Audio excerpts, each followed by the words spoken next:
দেখছি এই জায়গায় অনেক মাছ। আজকে মাছ না মাইরে বাড়ি যাব না। কয়েকদিন পর পর দেখি ছোট ছোট বাচ্চারা মাছ মাইরে নিয়ে যায়।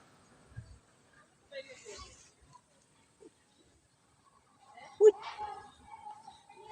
উই, উই, আইও না, ধরছি রে মাছ। আইও রে, মাছ কঠিন মাছ। দেখ, দুইটা হইলো, যাই বাড়ি যাই এখন, দুইটা মাছই।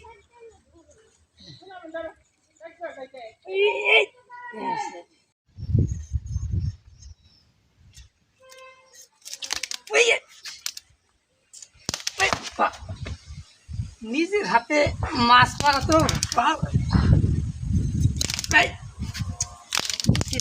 মহিলারা এগুলো কিভাবে কাটাকুটি করে বুঝি না। নিজে কাটাকুটি করার মজাই আলাদা। নিজে মাছ মারছি। প্রিয় গাইস, যাদের শখ আছে এরকম এই এই পুকুরে আসতে পারেন। অনেক মাছ এখানে দেখুন।